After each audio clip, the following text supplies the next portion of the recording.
مامۆستا پەیمانم مامۆستایی میراکەم لە هاوینەوە کە خۆپیشاندانەکان بەردەوام بووە هەموو خۆپیشاندانێک ئامادەبوونم هەبوو بە خۆشحاڵیەوە شامەزیشی پێوەکەم.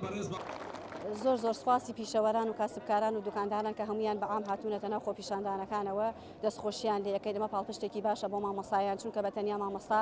مافراو نەبوو بەتەنیا مامۆستا موچەی نەبڕاوە بەتەنیا مامۆستا چۆنەڵێ غەدی لێ نەکراوە هەموو کەسێک لە دوکاندارەوە لە کاسبکارەوە لە پێشمەرگەوە لە پۆلیسەوە لە ئاشاییسەوە هەموو چین و توێژەکان زەرمەرد بوون بازار ڕاوەستاوە بە هەموو شێوەیە کە ئەم حکوومەتە دەستی ناوەتە بینەقاقەی ئەم عالەمە کە موچە و ماف و شایستەی دارایی خۆمانە حەقی خۆمانە لێ زەورکرد و نامانداتێ لە کاتێکا کە ئێمە ئەزانین داهات هەیە پارێکی باش هەیە بۆ خۆیان هەیە بۆ فەرمانبەر نییە بۆ موچەخۆری نییە بۆ کەسی فەقیر و هەژار نییە.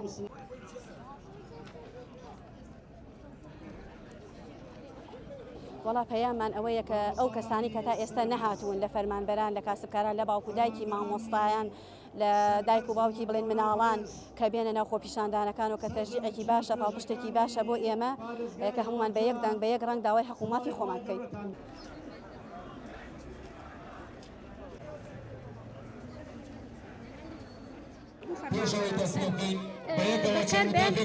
من پیرۆزبایی هاتە ڕیزی کاسبکاران و پیشەوەرانەکەم بۆ ڕیزی مامۆستایان بەڕاستی ئێمە من ئەمە چەندەمی جارمە هاتوو و بەشداریم کردووە ئەوەی ڕاستی بێ بە خۆشحاڵیەوە خەباتی مەدەنی مامۆستایان زۆر گەشەی کردووە و سواز بۆ خوا ئەم سنوورە لە سنووری سەوز و لە زۆری سەوزەوە گۆڕاوە بۆ سنووری بایکۆت.